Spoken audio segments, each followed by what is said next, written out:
女仆用浸满金合欢的绒布擦拭女主人娇嫩的肌肤，将所有的芬芳揉进她每个毛孔。女主人说：“你不知道我丈夫有多喜欢闻我身上的味道，这都要感谢你精心调制的草药。”身后男主人偷窥的身影僵在暗处，女主人好奇这味道究竟是如何调制的，女仆却只是解释这是她喜欢闻到的。睡前，女仆拿着油灯停在过道的合影前。阿黛尔穿着粉色长裙，笑颜如花，身边的佩特罗蛮横地亲吻她，恨不得将她揉进自己的骨血。突然传来夫妻二人的笑闹声，打断了女仆的思绪。她转身回了自己的房间，她解开腰带，月光照亮了她舒展的肩背，枕头下的怀表正滴滴作响，那是医生送她的礼物。她摩挲着表盖，轻声道：“晚安，爸爸。”20年前的那场大火吞噬了一切。女仆的母亲是阿黛尔家的仆人，这场火灾烧毁了一切。阿黛尔的父亲从医院的实验室赶来时，两个裹在厚地毯里的小女孩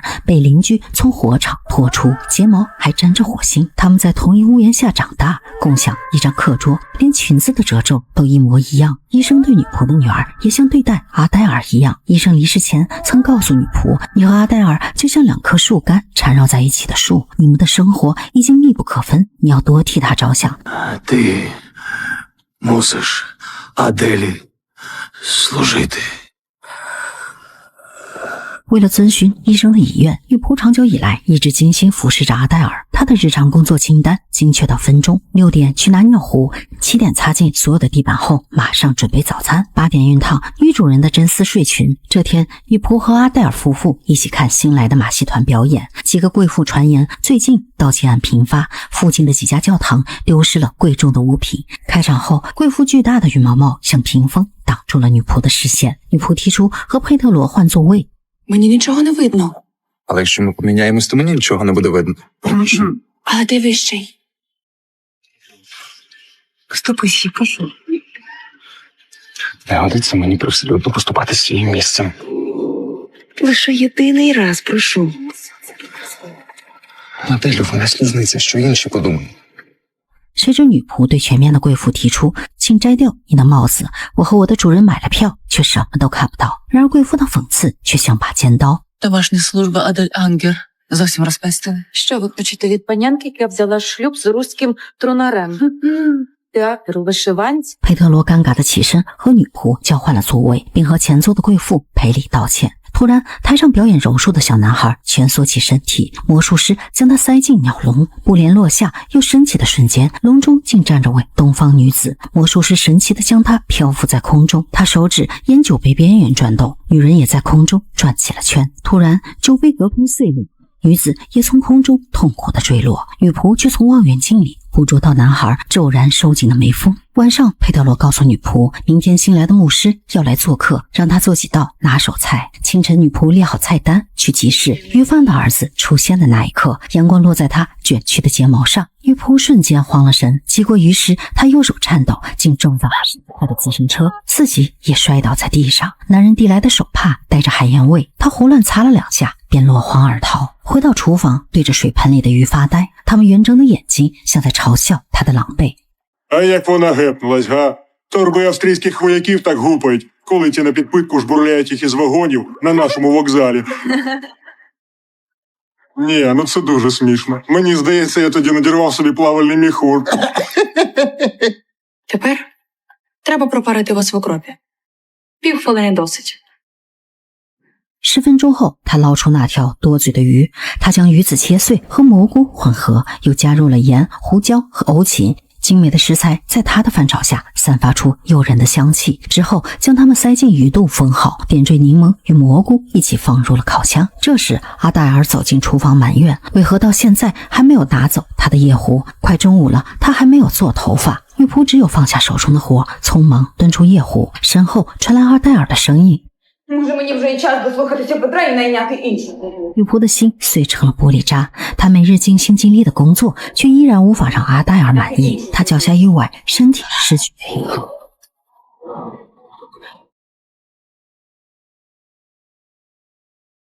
О, Боже.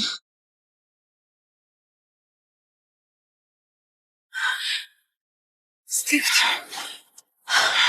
换了干净衣服，他又伺候阿黛尔穿上美丽的蓝色长裙，发间别上蝴蝶发簪。阿黛尔说，据传新牧师的妻子有癫痫，他真是个可怜人。说话间，他往女仆身上扑了茉莉香水，试图掩盖那股挥之不去的异味。门铃响起时，开门的瞬间，女仆僵在原地。新来的牧师约瑟夫和记忆里挥之不去的少年别无他样。约瑟夫曾是医生的学生，那时女仆非常喜欢他，他似乎也对女仆有着丝丝爱意，然而却因为两人都过于年轻而错失了缘分。同样，约瑟夫也很吃惊，他以为女仆早就离开了医生家。女仆端上精心准备的烤鱼，约瑟夫更是对女仆表现出分外的关心。约瑟夫的妻子患有癫痫，他羡慕阿黛尔一家的奢侈生活，他问为何没有看到你们的孩子，这说到了他们的痛处。虽两人恩爱有加，然而结婚多年却一直没有子嗣，女仆却心乱如麻，什么都听不进去。席间，佩特罗聊起教堂失窃案，有人怀疑是马戏团干的，他问女仆怎么看。阿黛尔忽然笑出声，你什么时候关心起他的看法了？女仆特意给佩特罗加些鱼肉，但对方却面露不悦。女仆解释已经取出鱼刺，他依然拒绝说客人喜欢才是最重要的，这让女仆在约瑟夫面前丢尽颜面。他端起餐盘走到窗边，用力将烤鱼扔了出去。3条鱼掠过斯塔尼斯拉夫的屋顶，越过五彩的教堂和美丽的村庄，最终坠入森林边的湖水中畅游。夜晚，躲在门外的女仆听到了阿黛尔夫妻俩激烈的争吵。佩特罗说，都怪你的父亲，这么多年虽然女仆毫无私心地照顾他们，他念着一生对他的抚育之恩默默付出，可佩德罗却总是挑拨两人，要将他赶出家门。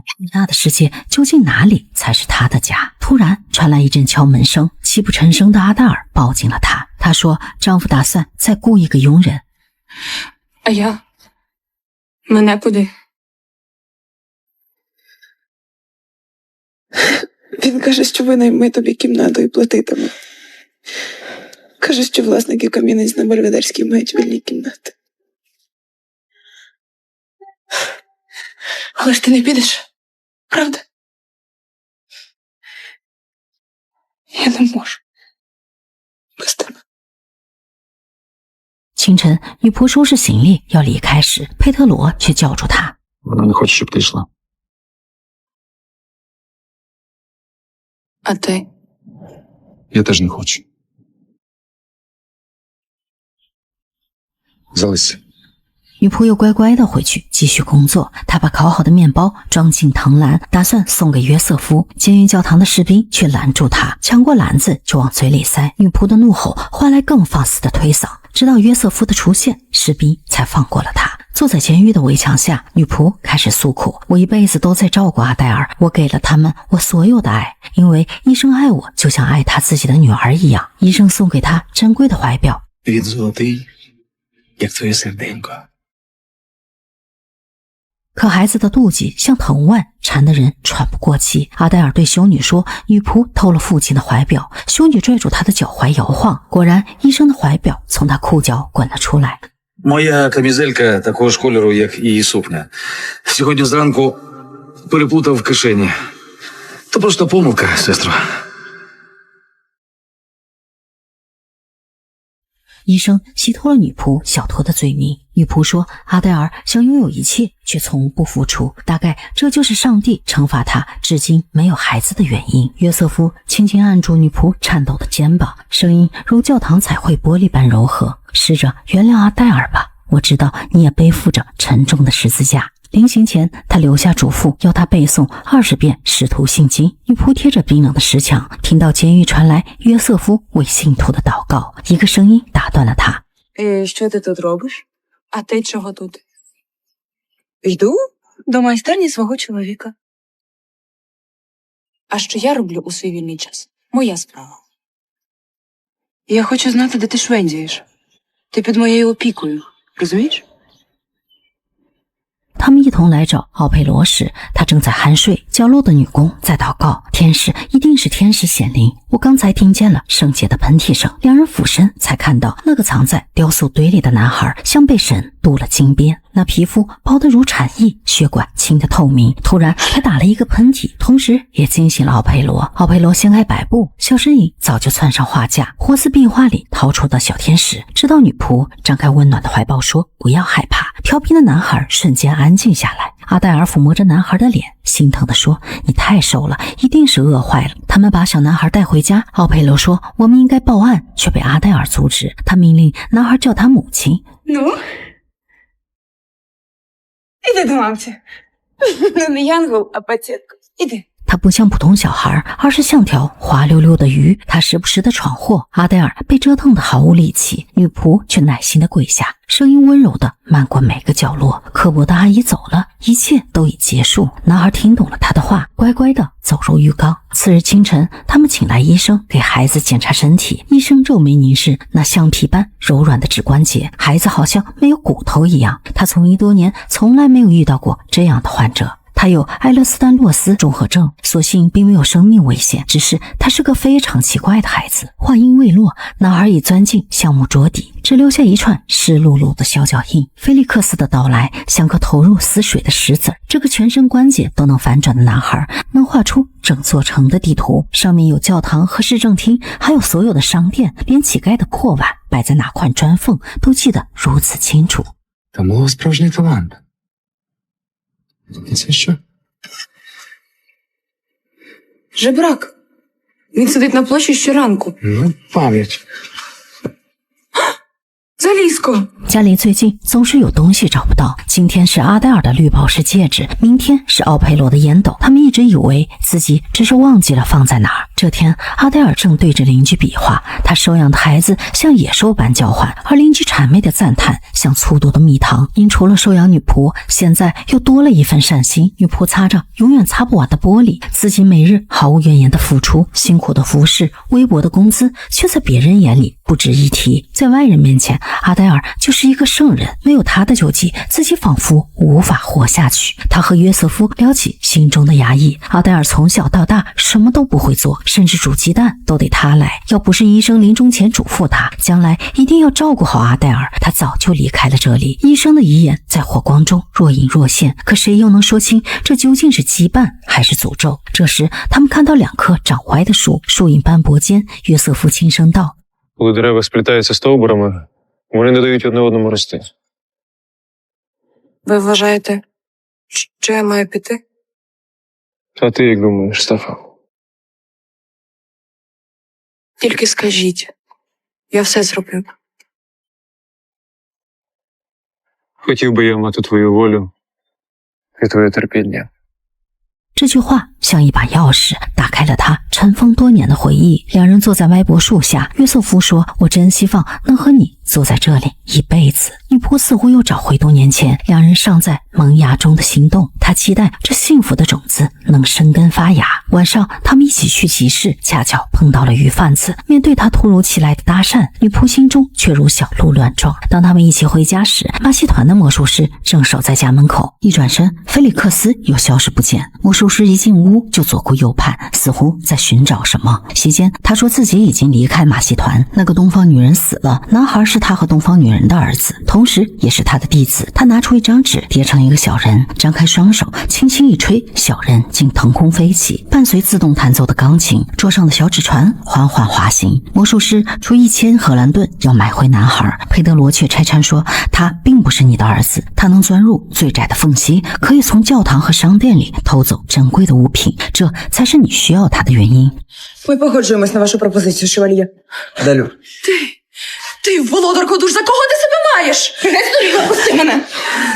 Може, досить тобі мого скаліченого життя? Чим заважає тобі це дитя? Чи я не маю права когось любити? Та як ти смієш? Перепрошую, мені здається, вам час. Я тільки хотів побажати паням, щоб берегли свої нерви. Вогонь пристрастей вкрай небезпечний. 菲利克斯所有的遭遇，女仆感同身受。曾经，一个女巫恳请医生要买走她，年幼的她躲在窗户后面，看着医生拒绝的手势，坚定地说出她不是货物。 Це тому, що ти хороша служниця. Нам не вигідно тебе продавати. 那是他第一次确信自己值得被珍视，这份温暖在他心里埋下了种子，让他忍不住护着那个总被欺负的小男孩，就像守护当年那个无助的自己。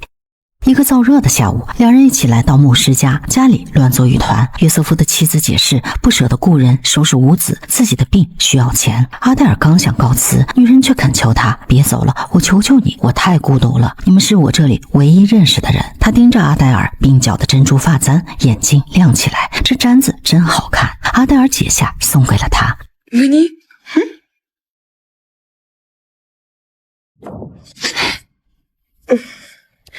女仆帮他把家里打扫干净，他发现约瑟夫年轻时的照片，记忆突然翻涌。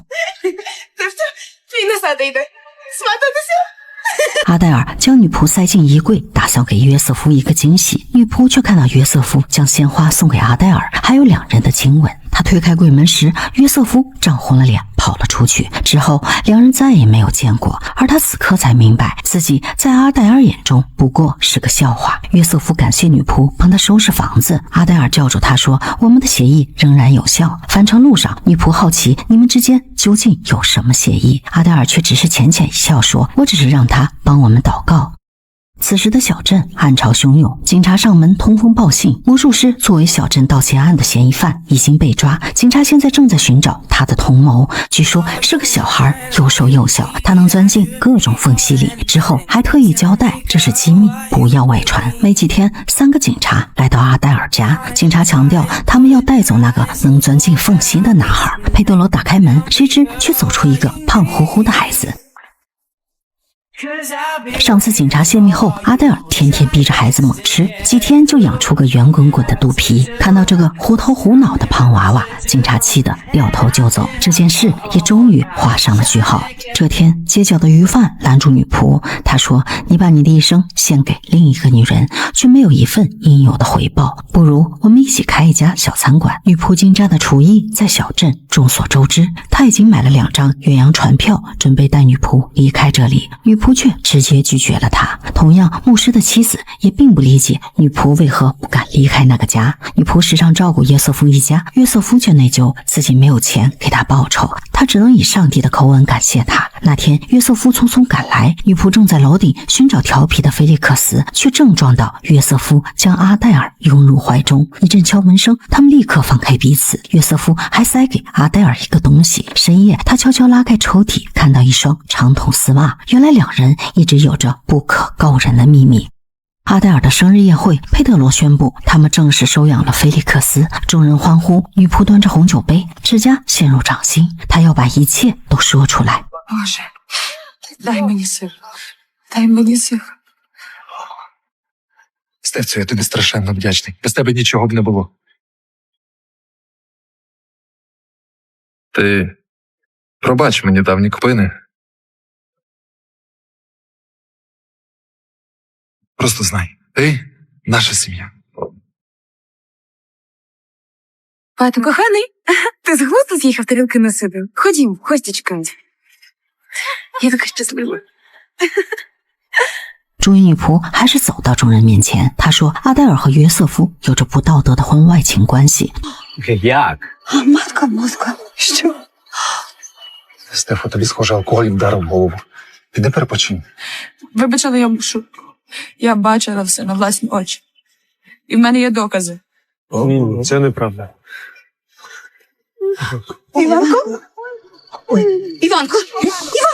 О, Боже! 约瑟夫的妻子当场昏死，女仆收拾行李打算离开，她翻开床铺，却发现那块怀表不见了。那天医生给她怀表的时候，其实阿黛尔也在场。随后医生又将怀表放回自己的口袋，之后女仆又偷偷从她口袋掏出，占为己有。她跑去翻找抽屉，正看到阿黛尔的日记，里面写着：“那个讨厌的乌克兰女孩，我早就厌倦了她的越轨行为，我本该听父亲的话，把她送走。”日记里还夹着一张泛黄的信纸，那是医生当年给女巫的信，上面写着他接受了女巫的意见，决定把女仆送过去。是阿黛尔的恳求，父亲才并没有这么做。医生说：“你是对的，我当时非常同情她，我很后悔那个冲动的决定。” Я помилився і нашкодив.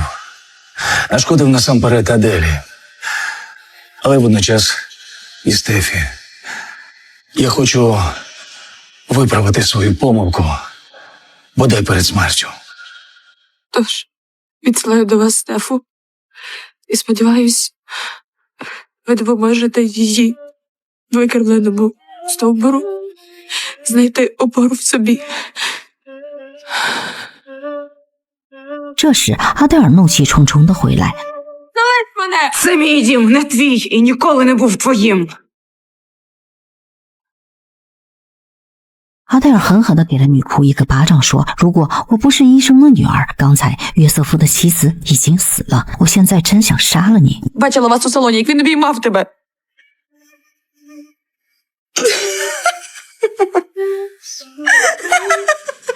Боже, яка ти безсоромна. Ідіотко! То були обійми радості. Бо сталося диво. Я благала отця Йосифа молитись за мене і сама молилась так, як він навчив мене. І Господь почув нашу молитву.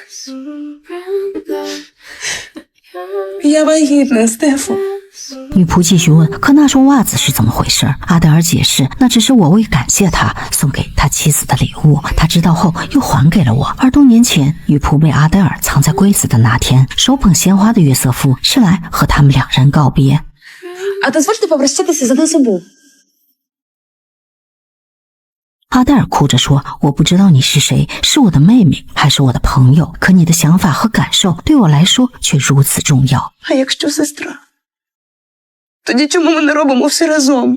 Чому ти насміхаєшся з мене, коли я бодай у чомусь намагаюсь тобі допомогти?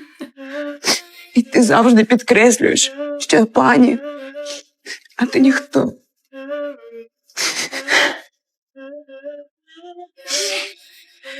Не знаю. Нічого вже не знаю, Аделю. 女仆又问起：“你当时为什么不把你父亲的信寄给女巫？” Не надіслала, бо дурна. Не могла, не хотіла, не вміла бути без тебе. 两人不知何时哭红了眼眶，指尖相触时，女仆听见自己心跳如擂鼓。原来阿黛尔比谁都清楚自己多渴望被温暖，她宁愿缺失父亲对她的爱，这份难得的惺惺相惜，她早已将女仆纳入到自己的生命中。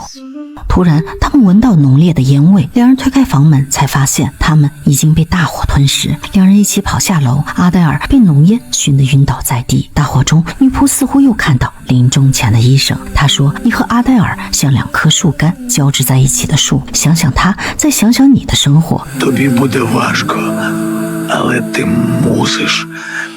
Що? Ти мусиш Аделю лишити. 原来女仆对所有人都撒了谎。突然，楼顶的窗子被菲利克斯打碎，一堆东西瞬间坠落，那是家里最近丢的东西，戒指，还有那块医生的怀表。 Моє ім'я Стефанія Чорненько.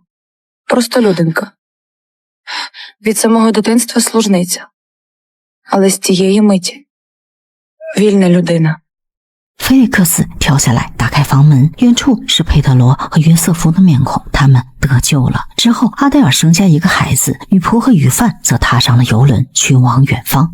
这部上映于2020年的乌克兰电影《女仆》改编自乌克兰畅销小说《菲利克斯·奥地利》，这是乌克兰女作家索菲亚·安德鲁维奇受到一本食谱的启发而写的小说。这部电影也是女导演克里斯蒂娜·希沃拉普的处女作，导演、编剧均为女性，全片采用女性视角讲述这个故事，融合了爱情、奇幻和悬疑元素。该片在第12届北京国际电影节环球视野单元和特别放映单元展映。为了复原20世纪初的西乌克兰小镇，导演重建了一座小城，并收集了大量当时的老照片作为道具参考。实属了解乌克兰历史人文的佳作。电影以误解展开故事，不停给观众留下各种悬念，想解开谜团，得到答案，直到最后一刻才是影片的反转。电影开头，女仆一直遵循医生让她留下来的遗嘱，照顾阿黛尔。谎言下，真实的遗嘱却是要女仆离开。一直以来，女仆厌恶的阿黛尔才是守护她的人。双方都因误会而互相伤害，直至最后女仆才解开了心结。影片通过细节伏笔，将童年羁绊、情感背叛与人性救赎层层剥开，最终以一场大火烧尽了谎言，让2个被命运捉弄的女人在告别中寻得新生。这部影片给看了很多女性题材电影的我很特别的感觉。尊重男女主爱情及传记类题材电影，好片不迷路，带你解读不一样的爱。